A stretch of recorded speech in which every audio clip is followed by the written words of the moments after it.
अस्सलाम वालेकुम नाजरीन जी, मैं हूं नाइला भट्टी और आप देख रहे हैं न्यू BBC न्यूज HD। आइए शामिल करते हैं आज की अहम खबर शामिल करते हैं हमारे चीफ स्पोर्ट्स रिपोर्टर रेहान अकरम की रिपोर्ट। 30 मई 2025 को स्काउट्स ऑडिटोरियम कराची में ऑपरेशन बुनियाद अल मरसूस की कामयाबी और अफवाज पाकिस्तान को खराज तहसीन पेश करने के लिए एक परोकार वरवला अंगेज तकरीब का इनेकाद किया गया। तकरीब में डायरेक्टर प्राइमरी स्कूल्स कराची हाफिज मोइन के बतौर मेहमान खासूसी शिरकत, जबकि डिस्ट्रिक्ट एजुकेशन ऑफिसर्स, इस्ताज़ा, तलबा, तालिबात, मुख्तलिफ तालीमी समाजी शख्सियात की भरपूर शिरकत ने मौका को मज़ीद यादगार बना दिया। तकरीब का बाकायदा आगाज़ तिलावत कलाम पाक से हुआ, जिसके बाद मुख्तलिफ मुकर्ररीन ने ऑपरेशन बुनियाद अल मरसूस की कौमी अहमियत और अफवाज पाकिस्तान की कुर्बानियों पर रोशनी डाली।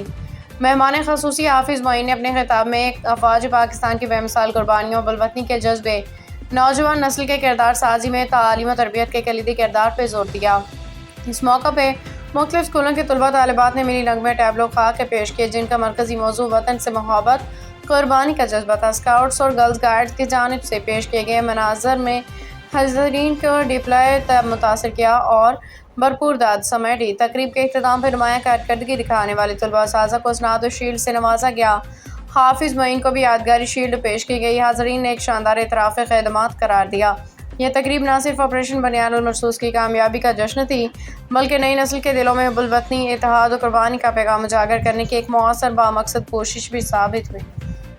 अब तक के लिए इतना ही। मज़ीद खबरों और अपडेट्स के लिए देखते रहें न्यू BBC न्यूज HD।